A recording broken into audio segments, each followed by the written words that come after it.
While it's pretty easy to see how globalization and the technology revolution are creating this global plutocracy, what's a lot harder is figuring out what to think about it. And that's because, in contrast with crony capitalism, so much of what globalization and technology revolution have done is highly positive. Let's start with technology. I love the internet. I love my mobile devices. I love the fact that they mean that whoever chooses to will be able to watch this talk far beyond this auditorium. I'm even more of a fan of globalization. This is the transformation which has lifted hundreds of millions of the world's poorest people out of poverty and into the middle class. And if you happen to live in the rich part of the world, it's made many new products affordable. Who do you think built your iPhone? And things that we've relied on for a long time, much cheaper. Think of your dishwasher or your t-shirt. So, what's not to like? And why stop at just playing the global political and economic system as it exists to your own maximum advantage? Once you have the tremendous economic power that we're seeing at the very, very top of the income distribution and the political power that inevitably entails, it becomes tempting as well to start trying to change the rules of the game in your own favor. And this is what worries me the most, is the extent to which those same largely positive forces which are driving the rise of the global plutocracy also happen to be hollowing out the middle class in Western industrialized economies. At its zenith, GM employed hundreds of thousands. Facebook, fewer than 10,000. The same is true of globalization. For all that it is raising hundreds of millions of people out of poverty in the emerging markets, it's also outsourcing a lot of jobs from the developed Western economies. So when I get really depressed about all of this, I comfort myself in thinking about the Industrial Revolution. After all, for all its grim, satanic mills, it worked out pretty well, didn't it? But it's important to remember that before we learned how to share the fruits of the Industrial Revolution with the broad swathes of society, we had to go through two depressions, the Great Depression of the 1930s, the Long Depression of the 1870s, two world wars, communist revolutions in Russia and in China, and an era of tremendous social and political upheaval in the West. This is Dan Dix here reporting for Press for Truth, and it's that time of year again, folks. After being on hiatus for the last 2 years because of COVID-1984, the Bilderberg Group is back in session. That's right, they are currently meeting right now, as I speak, in Washington, D.C. Now, just in case you're not familiar with who the Bilderberg Group is and what this is all about, I'll very quickly and briefly break it down for you. This is a group of people, very powerful and influential people who meet every single year. They've been doing so since 1954 when they first met in the Netherlands at the Bilderberg Hotel. That's where they get their name. And this is about 120 people or so on average. It varies from year to year, but about 120 people meet in secret. And as I said, these are some of the most powerful and influential people in the world. We're talking about prime ministers and presidents and princes and queens and heads of finance and military men and media moguls. Very, very powerful and influential people who meet behind closed doors, very, very secretively discussing how they're going to rule the world, essentially. I mean, I've been documenting this since 2006. Today I just did a search on my YouTube channel. I type in the word Bilderberg for videos that have the title Bilderberg in my channel, and look at this, there's 108 of them. I've been covering this since 2006. I've been pretty much to every Bilderberg consecutively since 2012.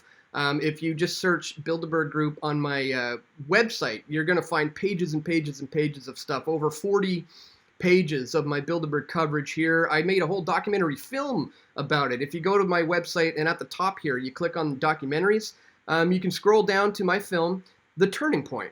Right here is which I documented the Bilderberg Group in 2012. I also explained the Canadian connection to Bilderberg in this film. So if you haven't seen this film, guys, or if you're new to PFT and you haven't seen all my past coverage on Bilderberg, I would strongly encourage you to bone up, go back and look at all the coverage I've done over the years on this group, if you're not really familiar with my coverage over the years. But today's video in particular, guys, is about today's meeting. So let's get into it. Today we're gonna go over this. This is the official press release. They've named all of the topics that are going to be discussed. This is the agenda.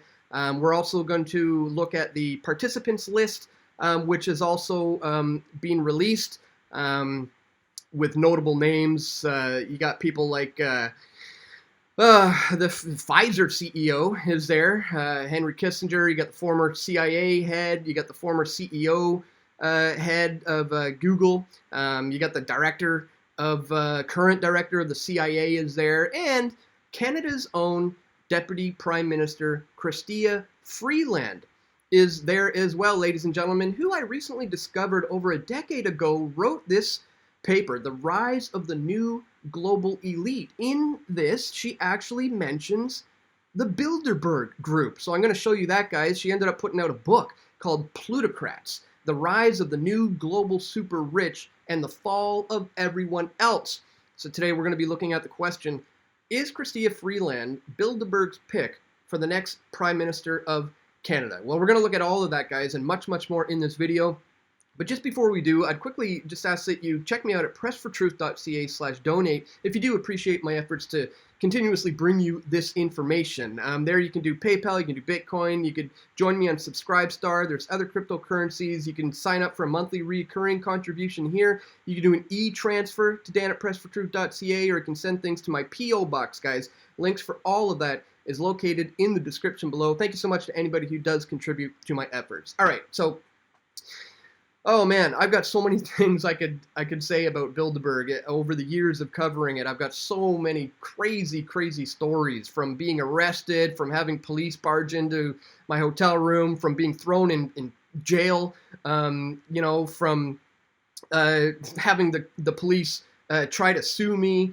It just goes on and on. I infiltrated the Bilderberg conference with Luke Rudowski and Jeff Berwick. We were the first people to ever do that, getting on the inside of the Bilderberg Hotel during lockdown. Crazy stuff. As I said in the beginning, guys, go back and look at all my past coverage on this, and you'll see some pretty wild stuff. But the purpose of today's video is to talk about what's happening right now in Washington, D.C. And obviously I'd be there if I could, but Canada right now is the last and only remaining country who's not allowing the unvaxxed to hop on an airplane. So it makes it very difficult for me to be able to get there quickly, as this is currently going on from June 2nd to June 5th in Washington, D.C. So let's look at some of these topics of discussion here. As we said, these are some of the most powerful and influential people in the world meeting here in secret, and they happen to be discussing things like this: geopolitical realignments. I mean, if you thought it was conspiratorial in the beginning to say that these guys are discussing how they're going to control and rule over us, you may think again by the end of this video. I mean, it wasn't long ago that I exposed this. This was huge. Bilderberg documents leaked. Iraq war plan exposed. I put this back out in 2016, guys. An incredible treasure trove of documents has been leaked online, detailing a number of Bilderberg conferences dating all the way back to the 50s. In this video, Dan Dix of Press for Truth shows how the Bilderberg Group is clearly steering society in any direction they choose, with the ability to affect the outcome of nearly any given situation by the use of their sphere of influence. And in this video, I show how the whole idea for weapons of mass destruction being an excuse for going into Iraq was hatched by the Bilderberg Group months before Bush announced that he was going to invade Iraq. And it was, I totally exposed that was clearly directly coming at the hands of the Bilderberg Group. If you haven't seen one that guys, I strongly encourage you to check it out. But these same people who did that are now meeting to discuss geopolitical realignments and, NATO challenges. This, of course, is the North Atlantic Treaty Organization, who has been aggressing towards Russia more and more over the decades. Of course, Russia is a topic of discussion. So is Ukraine, not to mention China, even though, members who are invited are only ever from Europe or North America. But interestingly, China is almost always on the topic of discussion. Indo-Pacific realignment, Sino-US tech competition, continuity of government and the economy, disruption of the global financial system. Again, guys, this is troubling stuff when you know that these guys often talk about the things that we see later in the future. Disinformation, energy security and sustainability, post-pandemic health, fragmentation of democratic societies, trade and deglobalization is all on there, guys. So this is just wild stuff. I could actually spend a whole 1-hour video just breaking down each and every one of these topics, and maybe I'll do that over the course of the next few days. But this video in particular, I wanted to look at some of the key players involved here. Obviously, you got CEO of Shell right there. The director of the CIA, current director of the CIA right there. You got the CEO of Pfizer right there. It just goes on and on. This is it's always quite revealing when you see who is picked that particular year. Then you can kind of get a better understanding of what are some of the things they're actually discussing. But notably, as we see here in this article, globally leads converge on Washington, D.C. for Bilderberg Group meeting. Among the 120 invites this year, publicly acknowledged by Bilderberg Group, which, by the way, guys, I've been exposing this group since 2006, and back then it was all just considered conspiracy theory. You couldn't look up them online. There was nothing. But it wasn't until very, very recently that they put out a website and they started publishing not minutes of the meetings or anything like that, but the participants list and the topics agenda. And I think that's because of the pressure that we've been putting on them over the past, well, for me, 16 years of covering this group, that they can't just simply continue to hide in the shadows, and have eventually had to acknowledge that, yes, they do exist. And again, that's because of a lot of people in the field of independent media's work over the years. We see here, we got Henry Kissinger, of course, he's always there. Former CIA head David Petraeus is there, and and former Google CEO Eric Schmidt. And it's funny, Petraeus and Schmidt, I've confronted both of these guys multiple times for both of them at Bilderberg. This one was a good one. Former CIA Director David Petraeus confronted on former election meddling and Russian collusion hoax. Boom, I nailed him at the airport, guys. Here, I'll check it out. Here, we'll just watch this really quickly. I'll show you the first time I confronted him when he just ran away from me, and then the second time when I got him pretty good at the airport. Check it out. Mr. Petraeus, we're hoping you don't run this time. Mr. Petraeus, what are they discussing in Bilderberg, sir? You don't have to run away. Yeah, literally ran from me, but second time he couldn't run. So we'll give you a chance next year. All right, appreciate that. You're quite in shape, sir. As the former director of the CIA, I'm sure you're aware of the CIA's meddling in foreign elections as well. Is that not hypocritical with the whole Russia hoax meme? I mean, the CIA is known for disrupting elections in other countries. Again, guys, this is the former head of the CIA, and I'm confronting him about foreign election meddling while they're pushing this Russia collusion hoax. These are, of course, the kind of questions you would never get from the mainstream media, who are participants in the Bilderberg Group and have been instructed not to speak about these things. This is why it's important, and why I've been doing this so many times over the years, nailing these guys. We seem to see you here every year. Is there any particular reason you enjoy Bilderberg so much? Stay just outside. So that's the former director of the CIA, David Petraeus. And, they're pushing the Russia hoax, the idea that there was collusion to get Trump elected. He didn't really want to comment on the fact that I pointed out that you, sir, were the director of the CIA during a time when that was just common practice in other countries. I mean, it was fun, and I've done so many other confrontations with these guys where I actually get good, long responses and get into conversations with these guys. The other guy on that list was Eric Schmidt, and I got him talking about online censorship, in particular of conservative voices, and this is back in 2019, right before the huge major clampdown. Alex Jones may have been the first domino to fall, where he was essentially, stripped of being on the internet and pushed into the back corner of the internet. Well, I confronted Schmidt on exactly that in this video here. Mr. Schmidt, there's a lot of big tech people here this year. There were last year as well. And since then, we've seen the removal of a lot of conservative voices online. Is that stemming from discussions at Bilderberg?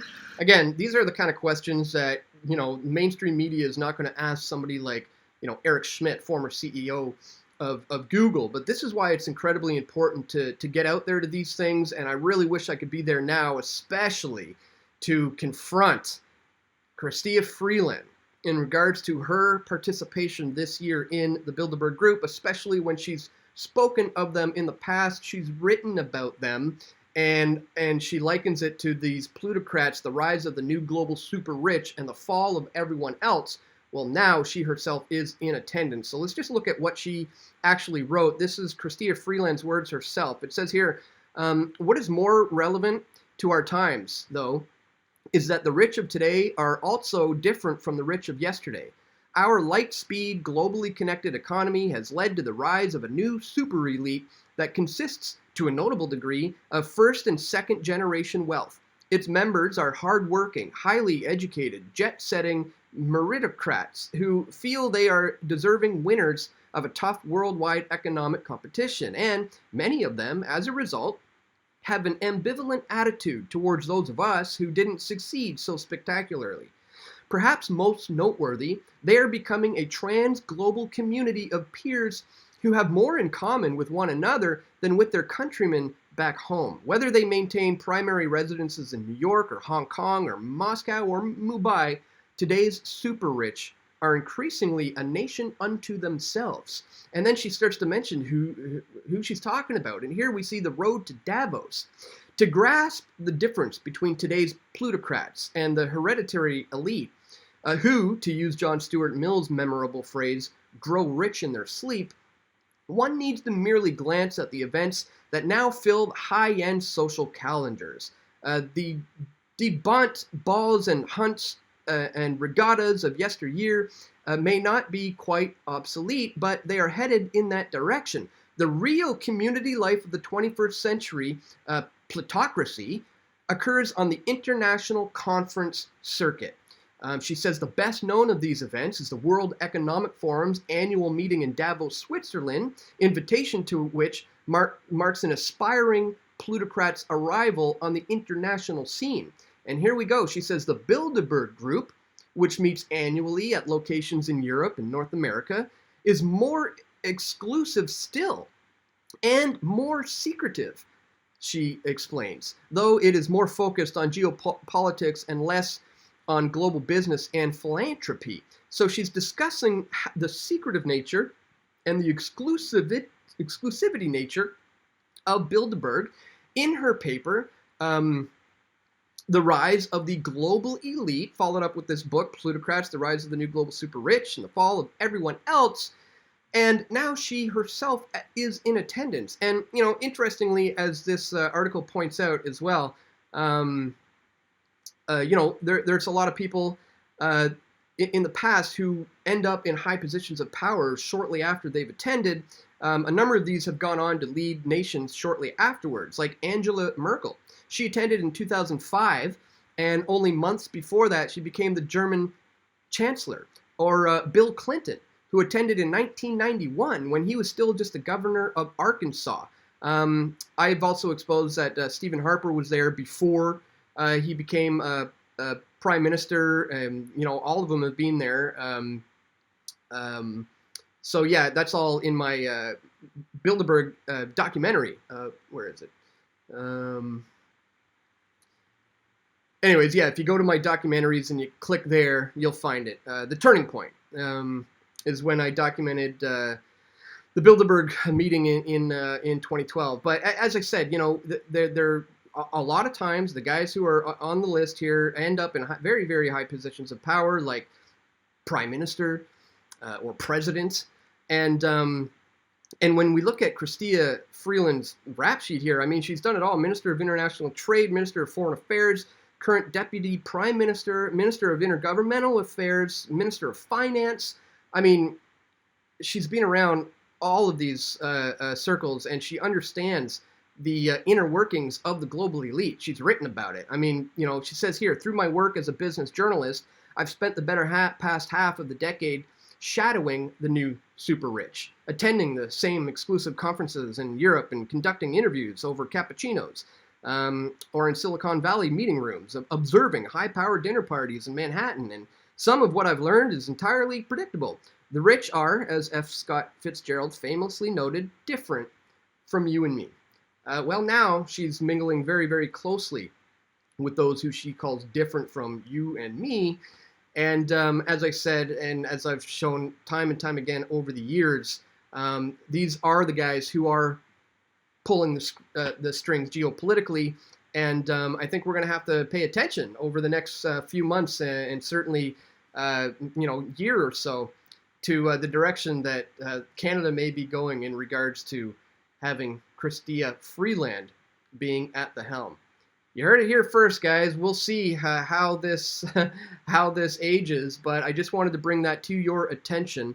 Again, we'll spend a little more time breaking down this current meeting that's happening, as I said, as we speak right now.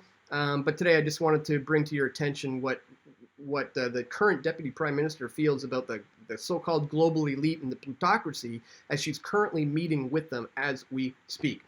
Again, guys, if you want to bone up on all my past coverage of the Bilderberg Group, just do a search on my YouTube channel or on my website, and you'll find all my past coverage exposing this very, very powerful and influential group who truly is pulling the strings globally.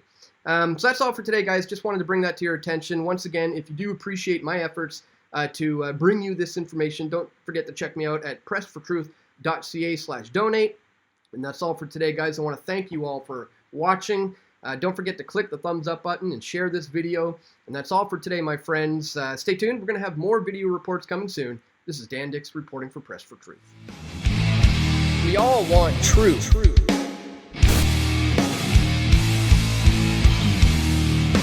The truth will set you free.